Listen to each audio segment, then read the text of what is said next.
গাজায় গণহত্যা বন্ধে বিভিন্ন স্থানে বিক্ষোভ, বিশৃঙ্খলায় নষ্ট হচ্ছে ভাবমূর্তি, মন্তব্য বিএনপি নেতাদের। লুটপাটে 4 মামলা, গ্রেপ্তার 56। বিদেশি বিনিয়োগকারীদের জন্য ডেডিকেটেড হটলাইন চালুর প্রস্তাব প্রধান উপদেষ্টার। নারায়ণগঞ্জে কারখানা করছে সুইডিশ কোম্পানি।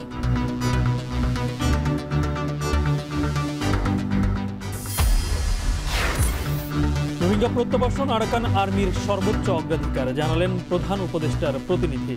ঈদের আগেই ফেরত পাঠানোর আশা।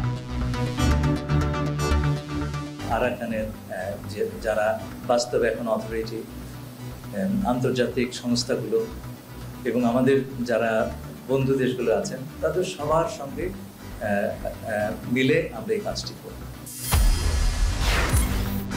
29 এপ্রিল থেকে হজ ফ্লাইট শুরু, 10,000-এর বেশি মুসল্লির যাত্রা অনিশ্চিত, দায় এজেন্সির, জানালেন ধর্ম উপদেষ্টা। এবং মঙ্গল শোভাযাত্রার নাম নিয়ে ঢাকা বিশ্ববিদ্যালয়ের সিদ্ধান্ত শীঘ্রই, জানালেন সংস্কৃতি উপদেষ্টা। নিরাপত্তার শঙ্কা নেই।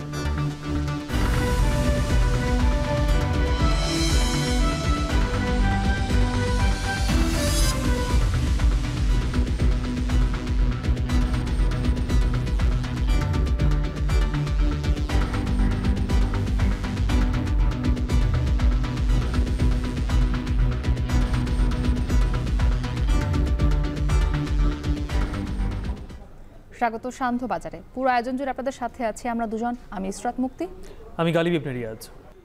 গাজায় গণহত্যা বন্ধে মুসলিম বিশ্বের মোড়লদের দৃশ্যমান ব্যবস্থা নেয়ার আহ্বান জানিয়েছেন বিএনপির স্থায়ী কমিটির সদস্য সালাউদ্দিন আহমেদ।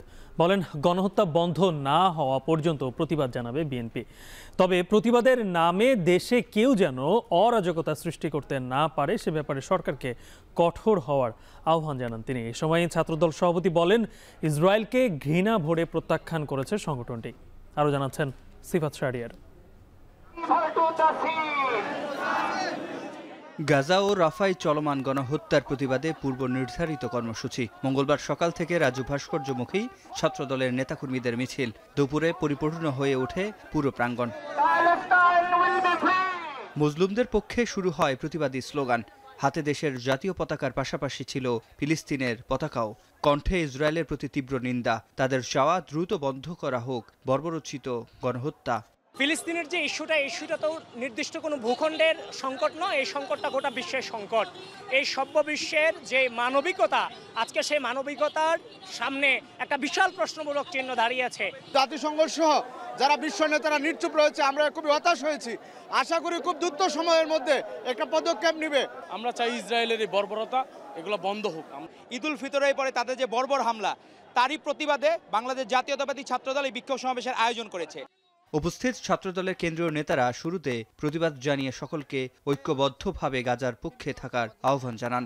নারী ও শিশুদের অন্যায়ভাবে হত্যাকে স্পষ্ট মানবাধিকার লঙ্ঘন বলে উল্লেখ করেন। সেখানে প্রতিবাদ করতে গিয়ে মব জাস্টিস থেকে দূরে থাকারও আহ্বান জানান।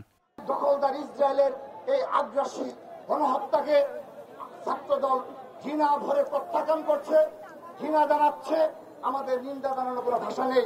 এমন কোন শব্দ এপ্রোপ্রিয়েট না যে শব্দ দ্বারা এই গণহত্যাকে বোঝানো সম্ভব হয়। শেষে বিএনপির স্থায়ী কমিটির সদস্য সালাউদ্দিন আহমেদ বলেন, ইসরায়েলের বিষয়ে জাতিসংঘের ভূমিকা প্রশ্নবিদ্ধ। গণহত্যা হামলা বন্ধ না হওয়া পর্যন্ত প্রতিবাদ জারি রাখার আহ্বান জানান। সে সাথে মুসলিম বিশ্বের মোড়লদের প্রতি ব্যবস্থা নেয়ারও জোরালো দাবি জানান। আড়ি পাতা যন্ত্রের মাধ্যমে যে নির্যাতনের তারা সূচনা করেছিলেন, সেই আড়ি পাতা যন্ত্র পেগাসাস স্পাইওয়ার সেই ইসরায়েল থেকে তারা খরিদ করেছিল এই হাসিনা সরকার। জাতিসংঘের ভূমিকা প্রশ্নবিদ্ধ, কিন্তু ইসরায়েলিরা কখনো জাতিসংঘের কোন রেজলিউশনের প্রতি সম্মান দেখায়নি। মুসলিম বিশ্বের যারা মোড়ল, তাদের প্রতি আহ্বান জানাই, আপনারা সারা পৃথিবীতে নির্যাতিত মুসলিমদের পক্ষে আপনাদের কণ্ঠ উচ্চকিত করবেন, আপনারা ব্যবস্থা নেবেন।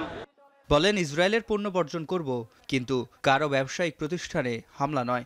ইসরায়েলের সমস্ত পণ্য আমরা বর্জন করব, তার মানে এই না যে আমরা কোনো ব্যবসায়িক প্রতিষ্ঠানে হামলা করব। গতকালকে বাংলাদেশে কিছু স্থাপনায় হামলা হয়েছে, আমরা তার নিন্দা জানাই। এবং এখানে আমরা বলতে চাই সরকারের ব্যর্থতা এখানে লক্ষণীয়, আইন শৃঙ্খলা বাহিনীর ব্যর্থতা এখানে লক্ষণীয়। তাদের উচিত ছিল আগের থেকে এখানে সতর্কতা অবলম্বন করা। এর আগে আলাদা কর্মসূচিতে বিএনপির ভাইস চেয়ারম্যান শামসুজ্জামান দুদু বলেন, মানবতা বিরোধী যে কোনো দেশ জাতির বিরুদ্ধে বাংলাদেশ সবসময় অবস্থান নেবে। ফিলিস্তিনের পক্ষে আন্দোলনে নেমে যারা বিভিন্ন প্রতিষ্ঠানে লুট করছে তারা মানবতার পক্ষের অবস্থানকে কলঙ্কিত করেছে বলেও মন্তব্য করেন তিনি। বিক্ষোভ মিছিল, প্রতিবাদ মিছিলের মধ্যে কিছু দুষ্কৃতকারী কিছু ব্যবসা প্রতিষ্ঠানে তথাকথিত অভিযোগের নামে আক্রমণ করেছে এবং লুটপাট করেছে। এটা ঘৃণ্য ব্যাপার, এটা সমর্থনযোগ্য না। যারা করেছে তারা মানবতার কলঙ্ক। সারা বিশ্বের সঙ্গে ইসলামী জাতির অতীতের যে লড়াইয়ের ইতিহাস সেটাকে ধারণ করে এই মানবতার সপক্ষে আমাদের দাঁড়াতে হবে। শিগগিরই গাজায় গণহত্যার প্রতিবাদে বিএনপি সারা দেশে বৃহৎ কর্মসূচির ঘোষণা করার কথাও জানানো হয়। অভিযোগের নামে সিফাত শাহরিয়ার, এখন ঢাকা। গাজা ইসরায়েলি গণহত্যা বন্ধ ও স্বাধীন ফিলিস্তিন রাষ্ট্র প্রতিষ্ঠার দাবিতে বিক্ষোভ মিছিল ও সমাবেশ করেছে বাংলাদেশ ইসলামী ছাত্র শিবির। শাহবাগ থেকে শুরু হওয়া এই মিছিলটি বায়তুল মোকাররমের উত্তর গেটে এসে শেষ হয়। গাজায় গণহত্যা বন্ধে অন্তর্বর্তী সরকারকে ইসরায়েলের ওপর অব্যাহত চাপ সৃষ্টির আহ্বান জানান শিবির নেতারা। একই সময় ফিলিস্তিনের ৭০ ফুট পতাকা নিয়ে পররাষ্ট্র মন্ত্রণালয় অভিমুখে মার্চ করেছে আজাদ ফিলিস্তিন নামের একটি সংগঠন। মুজাহিদ শুভর প্রতিবেদন। গাজায় গণহত্যা বন্ধে রাজপথে ছাত্র শিবির, মিছিলে মুখর সেই চেনা স্লোগান ফ্রি ফ্রি প্যালেস্টাইন, যা ধ্বনিত হচ্ছে পৃথিবীর সকল প্রান্তে। পূর্ব ঘোষণা অনুযায়ী দুপুর 3:30টায় শিবিরের বিক্ষোভ মিছিল শুরু হয় শাহবাগ থেকে। শিবিরের কেন্দ্রীয় নেতাদের সঙ্গে যোগ দেয় ঢাকার বিভিন্ন ওয়ার্ডের নেতাকর্মীরা। এই মিছিল মৎস্য ভবন, প্রেস ক্লাব প্রদক্ষিণ করে বায়তুল মোকাররমে এসে শেষ হয়। সেখানে বিক্ষোভ সমাবেশে কথা বলেন বাংলাদেশ ইসলামী ছাত্র শিবিরের সেক্রেটারি জেনারেল নুরুল ইসলাম সাদ্দাম। বলেন, মুখে মানবাধিকারের কথা বলে ইসরায়েল চরমভাবে মানবাধিকার লঙ্ঘনের ধৃষ্টতা দেখিয়ে চলেছে। বাংলাদেশ থেকে লক্ষ কোটি তাওহীদি জনতা তোমাদেরকে জানিয়ে দিতে চায়, ওই ফিলিস্তিনে যদি এই জায়নিজম তোমরা আর বোমা নিক্ষেপ করো, নিঃসন্দেহে আল্লাহ রব্বুল আলামিন তোমাদেরকে সেভাবে ধ্বংস করে দিবেন যেভাবে আবাবিল পাখি তা তিনি প্রেরণ করে ওই আব্রাহার বাহিনীকে ধ্বংস করে দিয়েছিলেন। এ সময় বিরোধী মতকে থামাতে ইসরায়েলের সঙ্গে চুক্তি করে আড়ি পাতার বিভিন্ন প্রযুক্তি কেনায় শেখ হাসিনার সমালোচনা করেন শিবির নেতারা। সেই সব চুক্তি প্রকাশের পাশাপাশি অন্তর্বর্তী সরকারকে ইসরায়েলের ওপর চাপ সৃষ্টির আহ্বান জানান নেতারা। বাংলাদেশের অন্তর্বর্তীকালীন সরকারকে অনুরোধ করব, বিগত ফ্যাসিবাদী হাসিনা এবং তার দূষররা ইসরায়েলের সাথে বিভিন্ন ধরনের চুক্তি করেছিল, তারা বিভিন্ন ধরনের আড়ি পাতা কিনেছিল। অতি সত্বর সকল চুক্তিকে বাতিল করতে হবে। আমাদের ইসরায়েলে যে আমাদের পাসপোর্টের মধ্যে অ্যাকসেপ্ট ইসরায়েল যে উল্লেখ ছিল সেটি আবার উল্লেখ করতে হবে।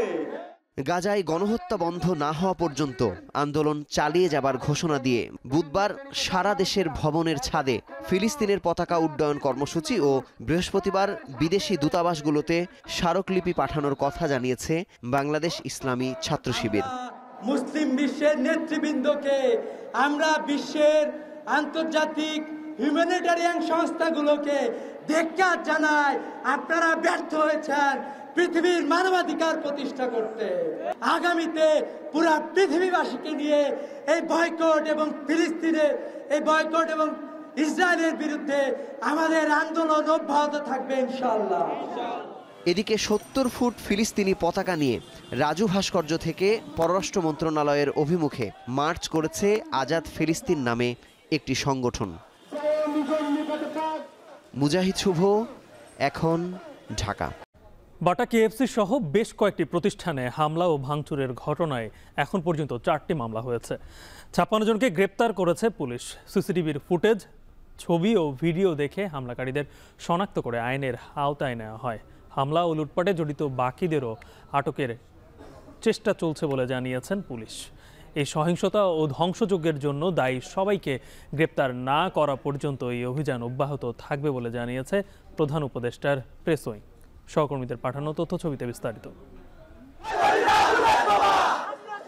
গাজায় ইসরায়েলি আগ্রাসনের প্রতিবাদ ও ফিলিস্তিনিদের প্রতি সহমর্মিতা জানিয়ে দেশ জুড়ে পালিত হয় বিক্ষোভ ও সমাবেশ। তবে দেশের বেশ কিছু স্থানে ইসরায়েলি পণ্য ও প্রতিষ্ঠান সন্দেহে হামলা চালানো হয়। ভাঙচুর, লুটপাটের ঘটনাও ঘটে। খুলনায় বাটা শোরুম ও কেএফসি ফুডকোর্টে হামলার ঘটনা ছড়িয়ে পড়ে সামাজিক যোগাযোগ মাধ্যমে। তবে এ ঘটনায় এরই মধ্যে সিসিটিভি ক্যামেরার ফুটেজ, ছবি ও ভিডিও দেখে ৩১ জনকে আটক করেছে পুলিশ। চলছে মামলা দায়েরের প্রস্তুতি। এসব হামলা ও লুটপাটে জড়িত বাকিদেরও গ্রেপ্তারে অভিযান অব্যাহত রাখার ঘোষণা পুলিশের। আমরা ৩১ জনকে অ্যারেস্ট করতে পারছি।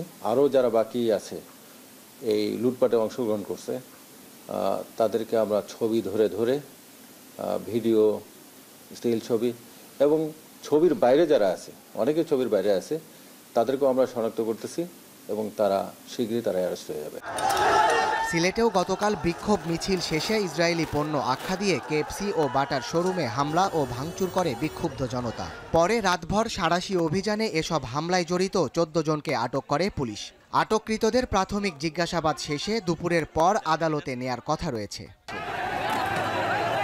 এদিকে গাজীপুরের বোর্ডবাজার এলাকায় মিছিল শেষে বিভিন্ন বাণিজ্যিক প্রতিষ্ঠানে হামলার ঘটনায় সিসিটিভির ফুটেজ দেখে রাতেই ৪ জনকে আটক করে পুলিশ।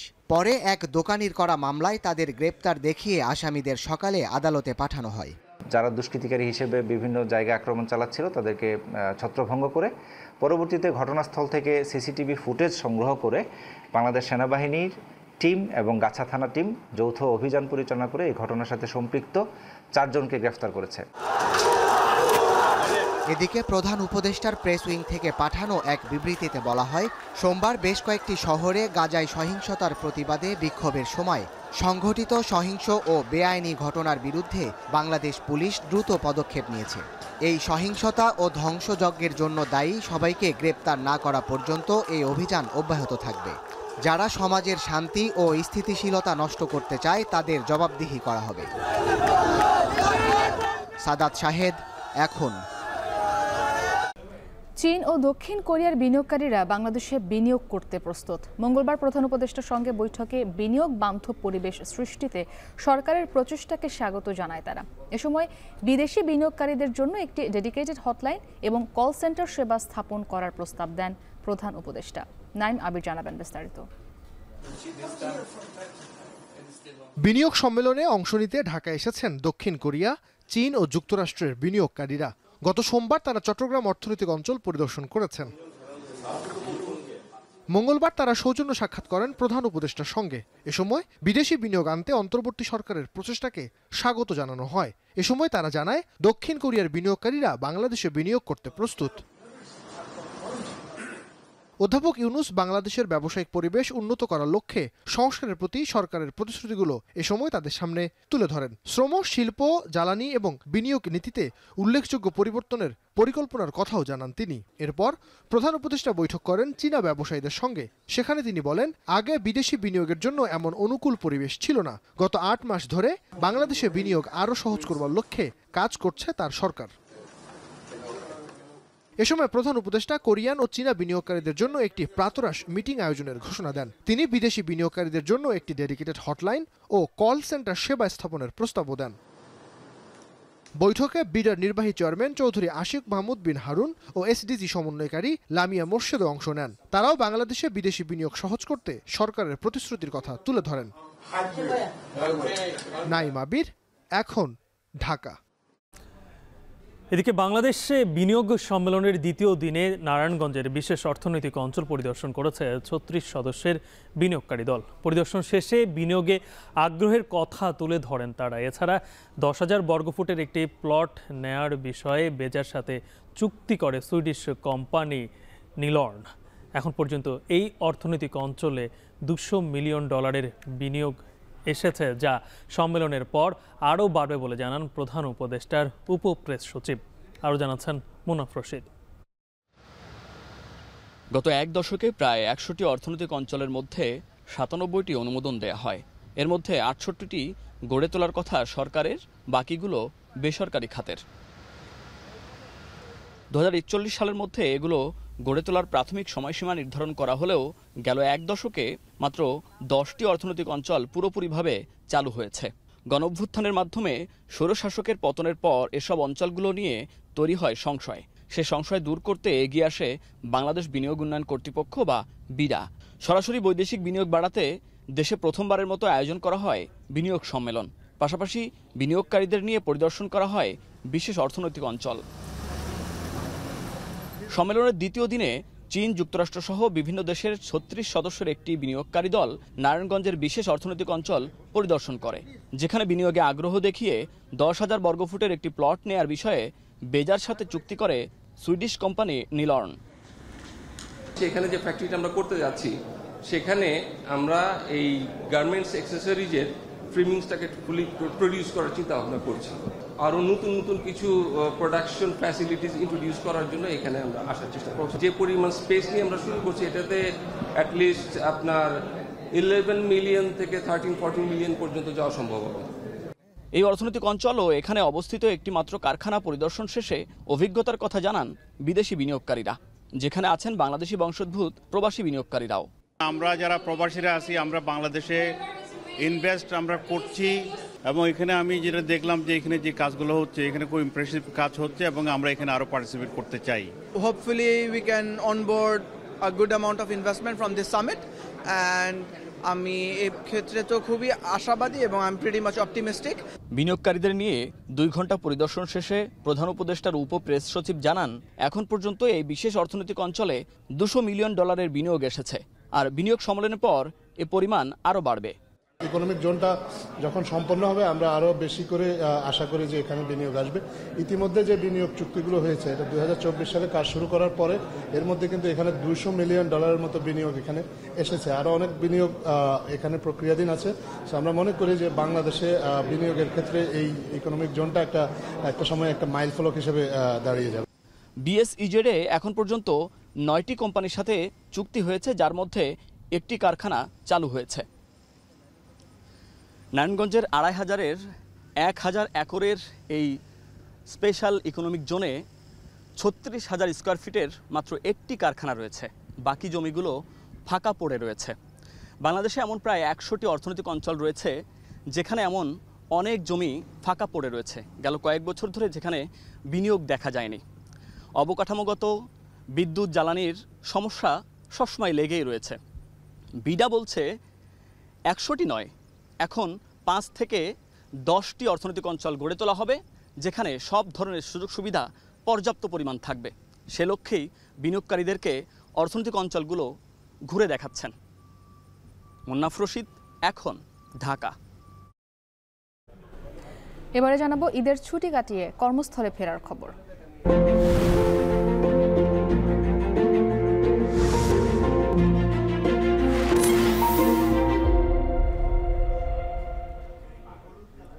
ঈদের দীর্ঘ ছুটি শেষে শুরু হয়েছে অফিস আদালত, তবে এখনও বিভিন্ন অঞ্চল ও জেলা থেকে রাজধানীতে ফিরছেন কর্মজীবী মানুষ। এতে চাপ বেড়েছে মহাসড়ক ও ফেরি খাতে। সকাল থেকে উত্তরবঙ্গ থেকে রাজধানীমুখী টাঙ্গাইল যমুনার সেতু মহাসড়কে ছিল কর্মস্থলে ফেরা যাত্রীর চাপ। মহাসড়কের নগর, জলফই, রাবনা ও এলেঙ্গা বাসস্ট্যান্ড এলাকায় ভিড় ছিল বেশি। কয়েক ঘন্টা দাঁড়িয়ে থেকেও মেলছে না যানবাহন, আছে অতিরিক্ত ভাড়া নেয়ার অভিযোগও। এদিকে পাটুরিয়া ও আরিচা ফেরিঘাট দিয়ে ঢাকা সহ বিভিন্ন স্থানে ফিরছেন দক্ষিণ পশ্চিমাঞ্চলের মানুষ। পরিবহন সংকটের সুযোগে ঘাট এলাকায় পরিবহন সংশ্লিষ্টদের বিরুদ্ধে অতিরিক্ত ভাড়া নেওয়ার অভিযোগ উঠেছে। এছাড়া মানিকগঞ্জ বাসস্ট্যান্ড এলাকায় বাসের জন্য যাত্রীদের দীর্ঘক্ষণ অপেক্ষা করতে দেখা গেছে।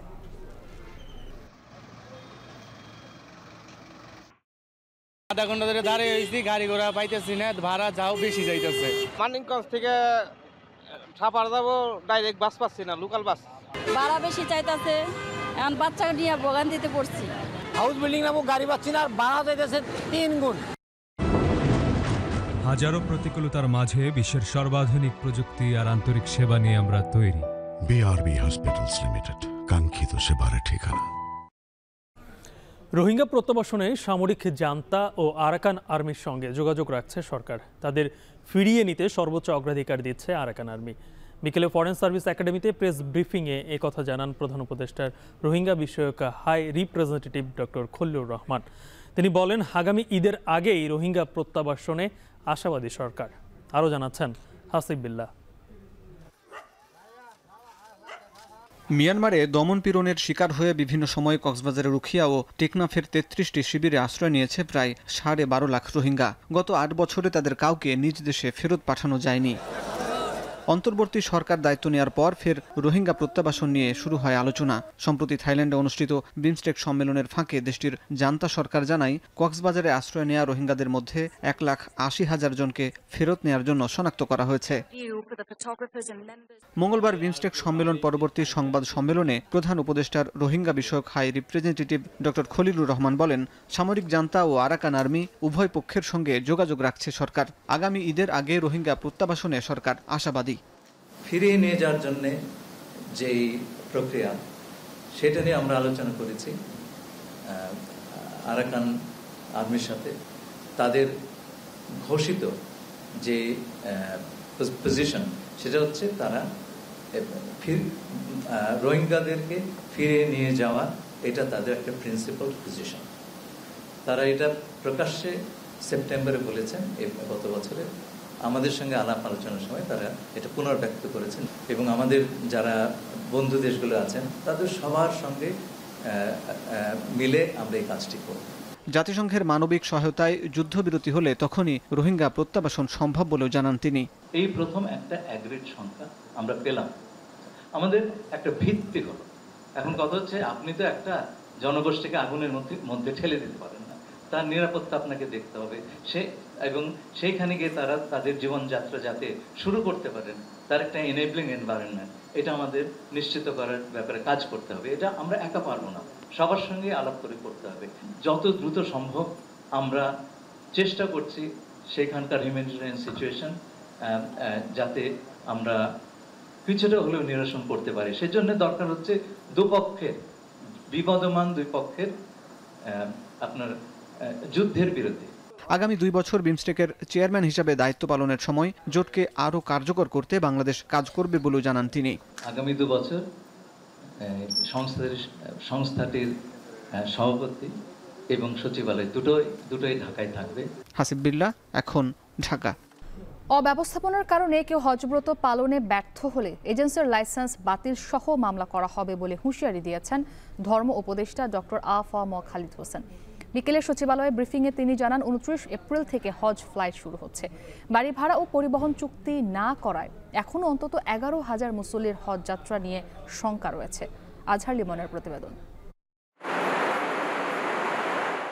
হজব্রত পালনের জন্য একজন হজ যাত্রীর মিনায় ও আরাফায় তাঁবু বরাদ্দ করতে হয়। আগ থেকেই ঠিক করতে হয় হজ পালনকালীন সময়ে কোথায় অবস্থান করবেন এবং যাতায়াতের জন্য কোন পরিবহন কোম্পানি ব্যবহার করবেন।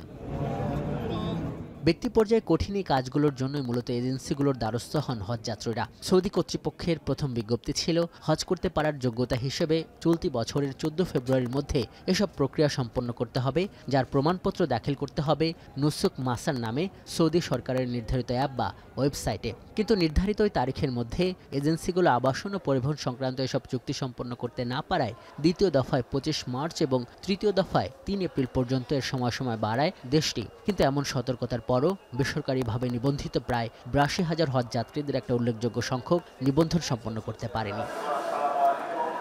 এর একদিন পর পুনরায় 5 এপ্রিল থেকে বাড়ি ভাড়া ও পরিবহন চুক্তি দাখিলের ওয়েবসাইটটি খুলে দেয় সৌদি সরকার, যা যে কোনো মুহূর্তে আবার বন্ধ হয়ে যেতে পারে। পরিস্থিতি যখন এমন, তখন ধর্ম মন্ত্রণালয় দেখছে অন্তত 9টি এজেন্সির 11,000 হজ যাত্রীর এখনও এসব প্রক্রিয়া সম্পন্ন হয়নি, যে কারণে তাদের হজ যাত্রাও অনিশ্চিত। মঙ্গলবার সচিবালয়ে ধর্ম উপদেষ্টার এই সংবাদ সম্মেলন মূলত সেই সতর্কবার্তা পৌঁছে দেওয়ার উদ্যোগ।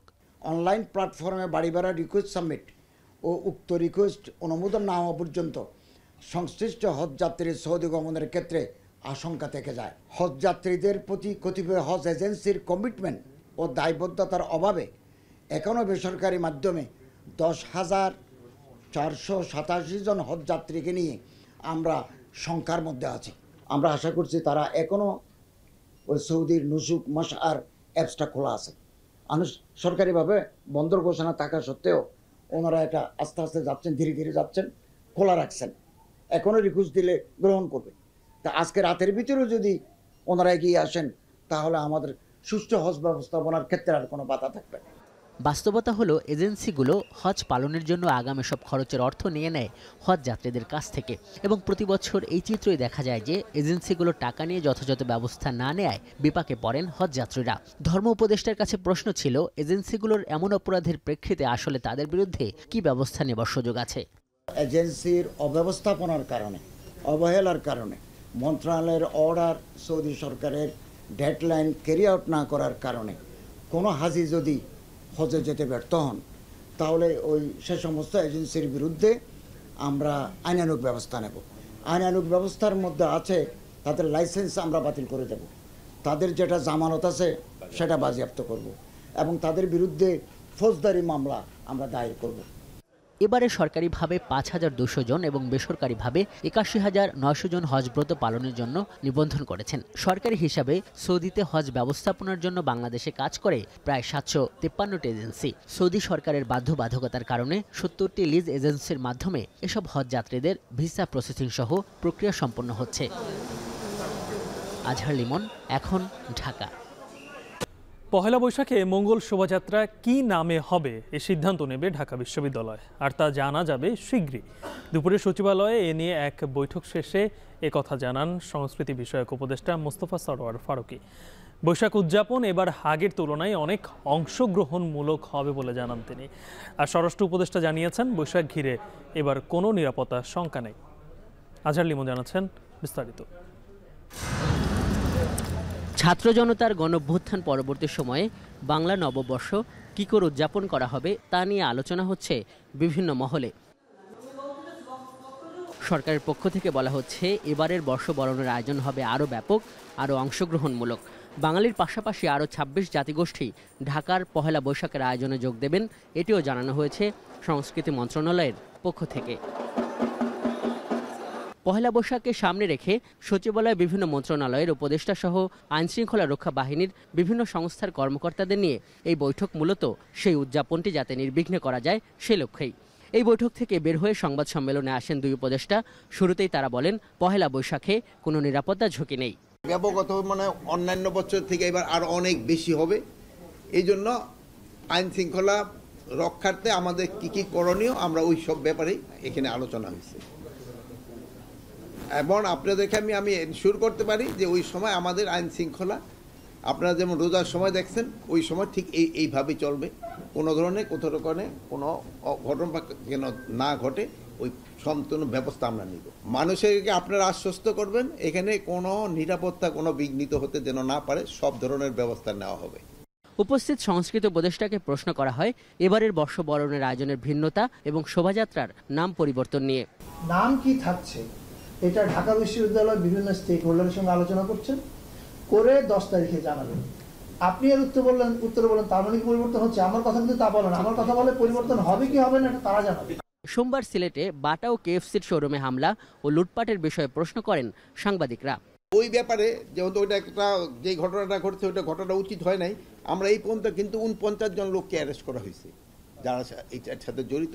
তাদের আমরা 49 জনকে আমরা অ্যারেস্ট করছি। না, সারা দেশে মামলা ছাড়া তো অ্যারেস্ট করা যায় নাকি? এইভাবে কি কাউকে অ্যারেস্ট করা যায় না? আর এই ধরনের ঘটনাটা আমরা ওই দিনও যেন ঘটনাটা না ঘটে আমরা চেয়েছি, এবং ভবিষ্যতে যেন এই ধরনের ঘটনা না ঘটে, এই জন্য আমরা সবসময় সচেষ্ট থাকবো। এই ধরনের ঘটনা রুখে দিতে আইনশৃঙ্খলা রক্ষা বাহিনীকে নির্দেশ দেওয়া হয়েছে বলেও যোগ করেন স্বরাষ্ট্র উপদেষ্টা। স্বরাষ্ট্র মন্ত্রণালয়ের ব্যবস্থা নেই। আজহার লিমন, এখন, ঢাকা। ডক্টর ইউনূস নরেন্দ্র মোদীর বৈঠকে শেখ হাসিনাকে ফিরিয়ে আনার বিষয়টি উত্থাপিত হয়েছে, তবে চূড়ান্ত কথাবার্তা হয়নি বলে জানিয়েছেন পররাষ্ট্র উপদেষ্টা মোহাম্মদ তৌহিদ হোসেন। দুপুরে গণমাধ্যমে তিনি জানান, তিস্তা প্রকল্প ও রোহিঙ্গা প্রত্যাবাসন দুটি সময় সাপেক্ষ ব্যাপার। রোহিঙ্গারা যেন অধিকার ও নিরাপত্তার সাথে ফিরতে পারে সেজন্য আন্তর্জাতিক চাপ সৃষ্টিতে কাজ করছে ঢাকা। নাইম আবিরের প্রতিবেদন। ছাত্র জনতার অভ্যুত্থানে পতনের পর শেখ হাসিনা পালিয়ে আশ্রয় নেয় ভারতে। এরপর থেকেই সম্পর্কের বৈরিতা শুরু ঢাকা দিল্লির। যদিও গ্রেপ্তারি পরোয়ানা জারির পর পররাষ্ট্র মন্ত্রণালয় থেকে কূটনৈতিক বার্তায় শেখ হাসিনাকে ফেরত চেয়েছে বাংলাদেশ, তবে এই প্রসঙ্গে বরাবরই নীরব থেকেছে দিল্লি। সবশেষ বিমস্টেকের সাইডলাইনে বাংলাদেশ ভারত দুই শীর্ষ নেতার বৈঠকে উঠে আসে শেখ হাসিনা প্রসঙ্গ। বাংলাদেশের পক্ষে শেখ হাসিনার প্রত্যর্পণের বিষয়টি তুলে ধরেন ডক্টর ইউনূস। সেখানেও নীরবতায় সমাধান খুঁজেছেন ভারতের প্রধানমন্ত্রী। পররাষ্ট্র উপদেষ্টা বলছেন, দুপক্ষকে উত্তেজনামূলক বক্তব্য পরিহার করতে হবে। বাংলাদেশের নির্বাচন নিয়েও ভারতের অবস্থান অযৌক্তিক জানান তিনি। পশ্চিমবঙ্গ থেকে প্রতিদিনই অত্যন্ত শক্ত সব কথাবার্তা শুনতে পাচ্ছেন, এমনকি কেন্দ্রীয় সরকারেরও কেউ কেউ এটা করেছেন। আমরা এটাও বলেছি বিভিন্ন সময় যে আসলে সম্পর্ক উন্নয়ন করতে গেলে বরং খুব আপত্তিকর কথাবার্তা কোনো পক্ষ থেকেই না বলাই ভালো। এই সরকার তো নিজে থেকেই বলেছে যে যথাশীঘ্র সম্ভব তাদের দায়িত্ব শেষ করে, যেগুলি দায়িত্ব এই সরকারের উপর আছে সেগুলো দায়িত্ব শেষ করে যথাশীঘ্র সম্ভব নির্বাচন দিয়ে রাজনীতিবিদদের হাতে ক্ষমতা হস্তান্তর করে। মঙ্গলবার দুপুরে ব্রিফিংয়ে উঠে আসে তিস্তা প্রকল্প ও রোহিঙ্গা প্রত্যাবাসনের বিষয়। তৌহিদ হোসেন জানান, দুটি সময় সাপেক্ষ ব্যাপার। অগ্রগতি সময় সাপেক্ষ ব্যাপার। ঝট করে আমরা কোনো কিছু প্রত্যাশা করছি না যে কালকেই কেউ এসে তিস্তা সমস্যার সব সমাধান করে দেবে। এই তালিকা অ্যাপ্রুভ করা মানে কিন্তু কালকে তারা চলে যেতে পারবে, কারণ সেটা হলো গ্রাউন্ড রিয়েলিটিজের উপর নির্ভর করবে। আপনার বাস্তব যে অবস্থা রাখাইন স্টেটে, আমরা সেটা জানি সবাই, এটা নিয়ে আমরা এখন ডিটেলস আর না বললাম। এই অবস্থায় তাদের কিন্তু রিপ্যাট্রিয়েশন করা সম্ভব না। তিনি জানান, রোহিঙ্গারা যেন অধিকার ও নিরাপত্তার সাথে মিয়ানমারে ফেরত যেতে পারে সেই ব্যাপারে আন্তর্জাতিকভাবে চাপ সৃষ্টির কাজ করে যাবে ঢাকা। অধিকার এবং নিরাপত্তা সহ যেন তারা ফেরত যেতে পারে। নাইম আবির, এখন ঢাকা। এখন থেকে মহাকাশ গবেষণায় নাসার তথ্য ভান্ডার ব্যবহার করতে পারবে বাংলাদেশ। বিকেলে বিনিয়োগ সম্মেলনের সাইড লাইনে নাসার সাথে সমঝোতা সইয়ের পর একথা জানিয়েছেন বিডা চেয়ারম্যান। 54তম দেশ হিসেবে আজকে জয়েন করলাম, বা 53টা দেশ একসাথে নাসার সাথে স্পেস এক্সপ্লোরেশন নিয়ে কাজ করছে। স্পেসে বাংলাদেশি অ্যাস্ট্রোনট পাঠাবো, সেটা পাঠানোর জন্য আমাদেরকে আসলে এই ধরনের একটা স্টেপ নিতে হবে। This is step 1 of probably 1000। But এই প্রথম স্টেপটা দিয়ে আমরা যেটা করলাম, আমরা এগ্রি করলাম যে আমরা নাসার সাথে এবং বাকি 53টা দেশের সাথে একসাথে স্পেস এক্সপ্লোরেশনে কোলাবোরেট করব, আমরা একসাথে কাজ করব। সো এখন আমাদের যে স্পেস এজেন্সি আছে তারা নাসার সাথে একসাথে কাজ করবে। নাসায় অলরেডি বেশ কিছু বাংলাদেশি বিজ্ঞানী কাজ করেন, বাট আমরা এই কোলাবোরেটিভ এফোর্টের মাধ্যমে হোপফুলি আজ থেকে 10, 15, 20 বছর পরে বাংলাদেশ স্পেসে একটা পজিশন নিতে পারবে। আমাদের স্পেস সায়েন্সের ব্যাপারে আমাদের একটা ডেভেলপমেন্ট হবে। জুলাই আগস্টের গণ আন্দোলনের গণহত্যার বিচার আন্তর্জাতিক অপরাধ আদালতে নিতে চায় না আন্তর্জাতিক অপরাধ ট্রাইব্যুনালের প্রসিকিউশন টিম। মানবতা বিরোধী অপরাধের বিচার করার সক্ষমতা দেশের আদালতের রয়েছে বলে জানিয়েছেন চিফ প্রসিকিউটর তাজুল ইসলাম। মঙ্গলবার আন্তর্জাতিক অপরাধ ট্রাইব্যুনালে এসব কথা বলেন চিফ প্রসিকিউটর। জুলাই আগস্টের আন্দোলনে চট্টগ্রামে প্রায় 5 শতাধিক আহত ও 9 জন নিহত হয়েছেন। এসব ঘটনায় জড়িতদের আইনের আওতায় আনার তদন্ত চলছে।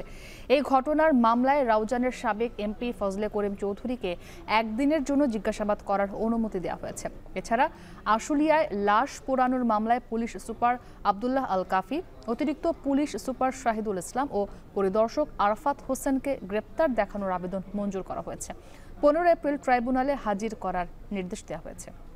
আরও একজনকে গ্রেপ্তার করে আজকে হাজির করা হয়েছিল, ফিরোজ, যার বিরুদ্ধে। এবার আন্তর্জাতিক প্রসঙ্গ। গাজায় হত্যাকাণ্ড বন্ধের কোনো আভাস নেই, বরং উপত্যকাটি থেকে ফিলিস্তিনিদের নিশ্চিহ্ন করার পরিকল্পনার কথা জানালেন মার্কিন প্রেসিডেন্ট ডোনাল্ড ট্রাম্প।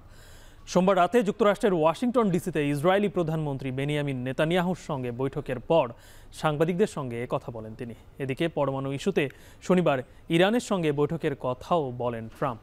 আরও জানাচ্ছেন জাহানারা ভুইয়া। ফিলিস্তিনি হত্যায় রক্তে রাঙা 2 হাত আবারও এক হয়েছে। বন্ধু ট্রাম্পের সঙ্গে দেখা করতে তেল আবিব থেকে ওয়াশিংটনে উড়ে আসেন ইসরায়েলি প্রধানমন্ত্রী বেনিয়ামিন নেতানিয়াহু।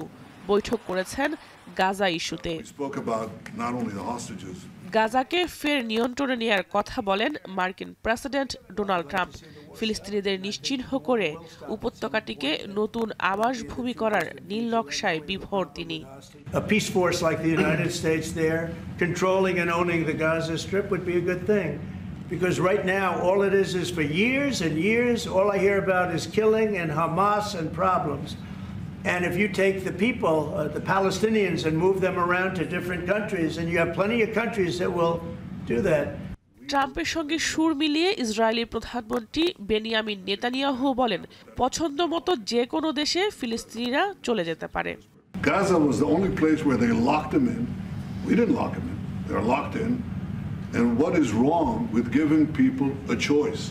হামাসের কাছে জিম্মি বন্দীদের মুক্তির বিষয়ে কাজ করে যাচ্ছেন বলেও ইসরায়েলিদের আশ্বাস দেন এই দুই নেতা, যদিও হামাসের পক্ষ থেকে এই বিষয়ে নিশ্চিত করা হয়নি।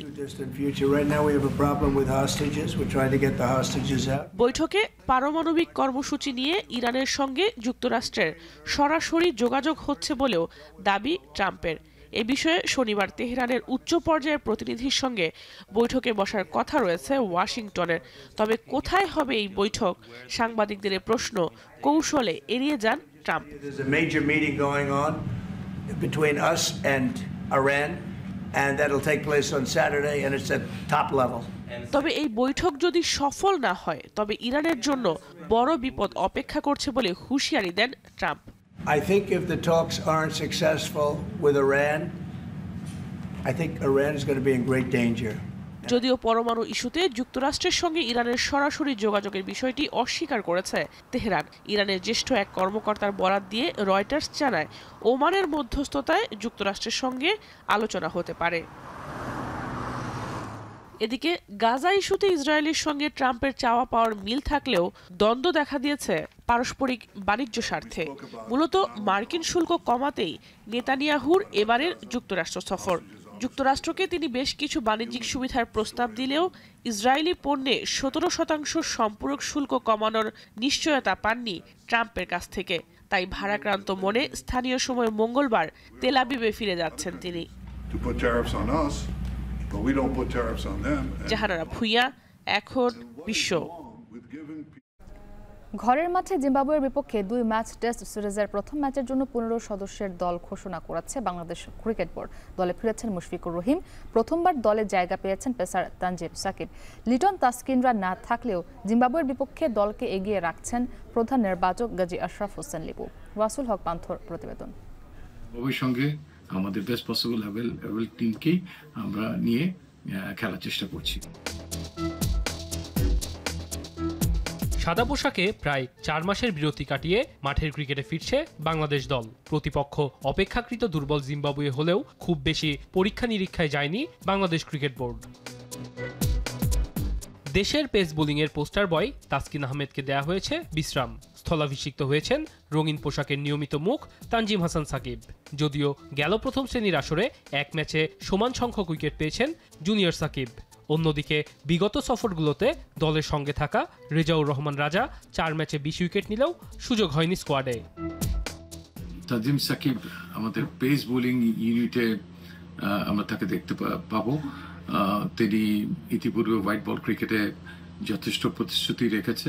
তাসকিনের ব্যাপারে আমাদেরকে স্পষ্ট করে জানিয়ে দেওয়া হয়েছে যে এই সিরিজে তাকে যেন বিবেচনায় না রাখা হয়। ক্রিকেট পাড়ায় গুঞ্জন ছিল ঘরোয়া ক্রিকেটের রান বন্যা বয়ে দেয়া অমিত হাসান সুযোগ পেতে পারেন জিম্বাবুয়ের বিপক্ষে। তবে তিনি জায়গা না পেলেও তরুণদের আশার বাণী শুনিয়েছেন প্রধান নির্বাচক। সামনে আমাদের প্রচুর ম্যাচেস আছে, যা শুধু জাতীয় দল নয়, জাতীয় দলের বাইরেও যারা আছেন তাদের জন্য অনেক খেলার অপরচুনিটি আছে। জুনে শ্রীলঙ্কা সফর করবে শান্ত বাহিনী। তার আগে ঘরের মাঠে জিম্বাবুয়ের বিপক্ষে এই সিরিজটাকে ব্যাটারদের ফিরে আসার সুযোগ হিসেবে দেখছেন প্রধান নির্বাচক। আসন্ন সিরিজেও নিজেদের এগিয়ে রাখছেন তিনি। শ্রীলঙ্কার সঙ্গে আমাদের পরবর্তী এওয়ে টেস্ট সিরিজটা খেলার আগে I hope batting bowling unit হিসাবে আমাদের এই দলটি ভিজিবলি শক্তিশালী জিম্বাবুয়ের সঙ্গে এই পারফরমেন্স করে দেখানোর জন্য। সিলেট আন্তর্জাতিক ক্রিকেট স্টেডিয়ামে প্রথম টেস্টে জিম্বাবুয়ের বিপক্ষে ম্যাচ শুরু হবে 20 এপ্রিল। এর আগে 11 এপ্রিল শুরু হবে জাতীয় দলের ক্যাম্প। ওয়াসিউল হক পান্থ, এখন ঢাকা। শেষ করব শান্তবাজার শিরোনামগুলো আরো একবার। গাজায় গণহত্যা বন্ধে বিভিন্ন স্থানে বিক্ষোভ, বিশৃঙ্খলায় নষ্ট হচ্ছে ভাবমূর্তি, মন্তব্য বিএনপি নেতাদের। লুটপাটে 4 মামলা, গ্রেপ্তার 56। বিদেশি বিনিয়োগকারীদের জন্য ডেডিকেটেড হটলাইন চালুর প্রস্তাব প্রধান উপদেষ্টার। নারায়ণগঞ্জে কারখানা করছে সুইডিশ কোম্পানি।